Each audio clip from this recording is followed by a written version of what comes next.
In this video today, we are going to be looking at all the new battlefields that have been announced in set 3 of Riftbound Unleashed. I think there is a bit left of today where they could maybe announce more, but I think this could be the rest of the battlefield. So we've got 4, 6, 8, 12, 4, 6, 8, 10, 11, 12, 13, 14, plus Brush and Baron Pit. So I think this is it.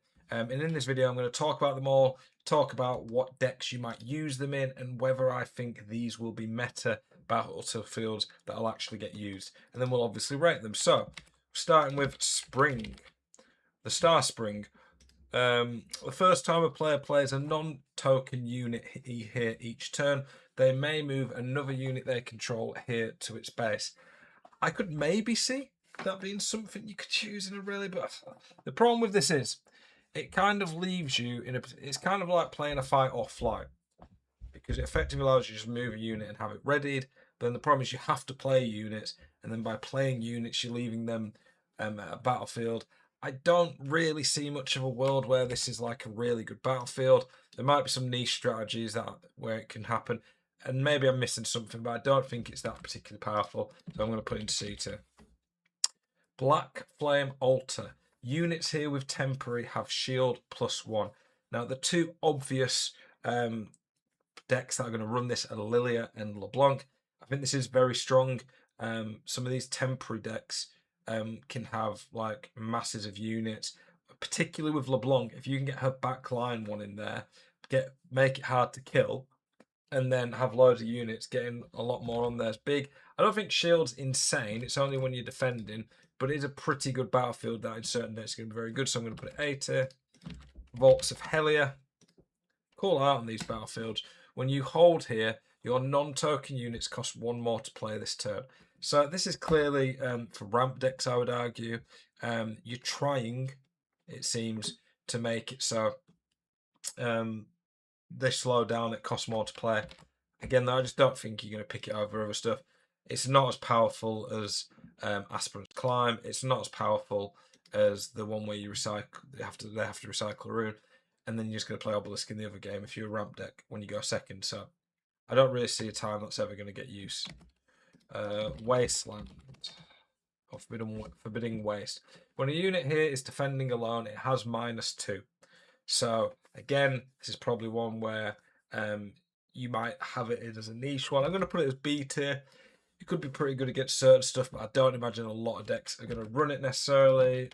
Trapping Grounds. When you conquer here, if you assign 3 or more excess damage, play a 1 bird unit token with deflect. So this one here kind of looks like an Ivern one when we've got birds, but then excess damage when I see it in this set, that tends to be what I'm thinking when I think of Vi. She's all about excess damage, and I don't know if you're getting enough value out of the whole battlefield just by getting 1 bird unit with deflect. I'm going to go C tier. I don't think it's particularly special. I can see what they're trying to do with some of these battlefields, but I just don't think they're actually doing a lot that's going to get much use. I just see so many battlefields that are a lot better. Garden of Becoming. Units here have gain 1 XP when you exhaust them. Now, to exhaust a unit means they can't move that turn. That is pretty annoying, but this battlefield is very, very good on Poppy and Yi. If you can get down Hell holding on this battlefield with Poppy, you can get a lot of XP. You can play Blood Rose with her, which allows you to move units and gank a bit more, or move them quick and then ready them. You get a basic extra draw each turn. And the nice thing about this battlefield, compared to say like a Grove of the Godwillow for someone like Poppy, is that Grove of the Godwillow, your opponent can benefit from this. Units here have gained 1 XP. There's only Kha'Zix, Poppy, and Yi, I believe, that are the XP decks. So no one else is going to benefit from this. I'm going to put this in as a A tier. I think it's very, very good and very strong. But I think the fact you have to exhaust does stop it from being S tier, because that is quite an issue at the same time. The Academy, Hadinger statue. When you hold it, give your next spell this turn repeat equal to its base cost. So you can basically make any spell repeat, which is cool and it could be crazy on some spells like Rebuke, Double Fight, or Flight. Maybe I could see this in like Spell Slinger decks that run a lot of mana. This could be very good in like a Lux deck, arguably. However, I think it's a bit niche, but I'm going to put it BT. I think it's a pretty powerful effect. Forgotten Library. While you control this battlefield, when you play a spell, if you spent 4 or more, predict. Look at the top card of your main deck. You may recycle it. It's okay. The only deck that I could imagine is going to run its Jin. Being able to recycle and know your next card is decent. It's not as good as Candlelit Sanctum, though. There's much better battlefields, in my opinion. So I'm going to put detail. That's pretty useless. I don't even think Jins will run it unless I'm missing something. Frozen Fortress. At the start of each player's beginning phase, deal 1 to each unit here. This is very good. I'm going to go A tier. The fact that you can do triggers off of it. You could play Bryn here with like Rengar. It's pretty ridiculous. And the synergies that's going to have in certain stuff is crazy. Baron Pit. Now, this is kind of a battlefield, this set. It's only played when you play Baron. As you play me, add the Baron battlefield token. So we've got token battlefields. You can't start the game with a token battlefield. Units can move here from anywhere. So you can't pick this from start. The Baron Pit effectively allows you to gank to it. It's really good in terms of that, but then it's a risky one. I'm going to put it like C tier because when you play as Baron, it's not normally that good. It doesn't allow you to move from there to anywhere else. I've had people play Baron, then I've just been able to kill him next turn. Ripper's Bay. When a unit here is returned to a player's hand, that player may pay 1 to channel one rune exhausted. This one obviously is all about Pike. I'm not sure if there's anyone else who'll run it. Being able to do this and the channel rune exhausted on top of his legend is really good. However, I've seen every Pike that I play in TCG Arena uses this to do what they do in there. They're having to pay 2 mana just to do this. And they do ramp, but then their early turn's quite weak. I'm going to go B tier. I don't think it's as powerful as it looks. I think it's a bit of a trap. They do ramp up quick, but the Pike decks, unless I'm missing something and they're not building it right, then they get to the high rune and they don't have a lot. They don't tend to have much card draw in Pike from what I'm seeing.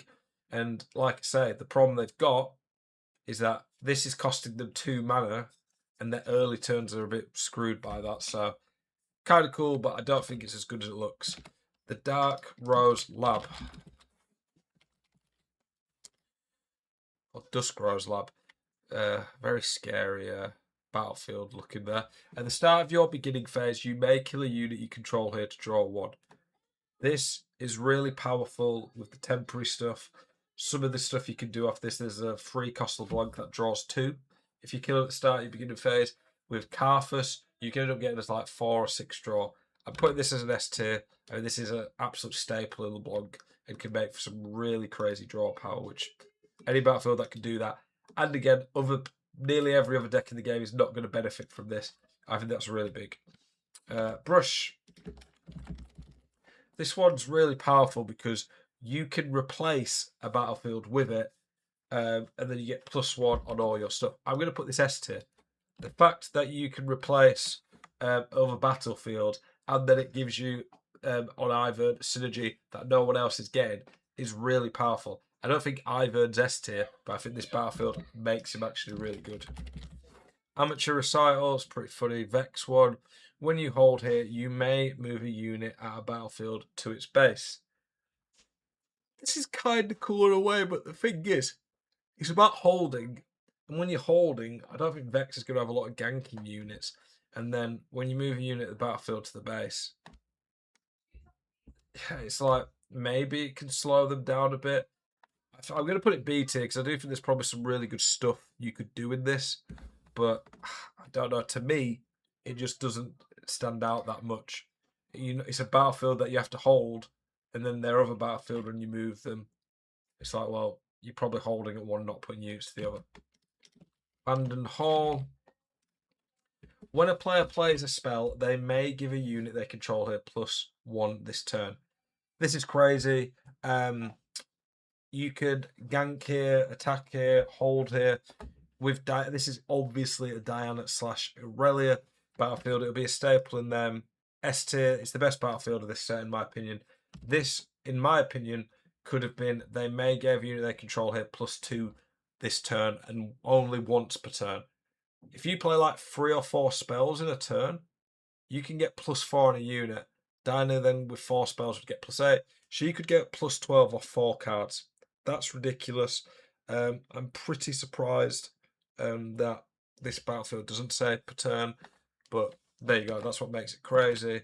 And I think we've got Altar of Blood. I didn't see this until I was downloading the images, but if a unit here would die during combat, its controller may pay power to heal it, exhaust it, and recall it. Now, it's kind of cool, but then free power to heal, exhaust, and recall. There's just cheaper ways of doing that. I don't really see anyone ever running that unless I'm missing something. So I think that's a pretty useless battlefield that I can't see much stuff for. The D tier ones are like just troll ones that I don't think you'd ever run. The C tier maybe have ever so slight uses. B tier, they might make their way into certain decks and have some cool concepts. A tier, I think they're going to be staples in particular decks. And then S tier are just really, really good battlefields. The Dusk Rose Lab only probably is getting played by LeBlanc, maybe by Lilia as well. I think it will be. And then the Brush for Ivern is just a really powerful effect to be able to replace a battlefield. As always, I appreciate you all tuning in. Keep it spicy. I do hope to see you all in the next video. If you're liking the content I'm putting out, please consider subscribing. It does help the channel grow. Peace.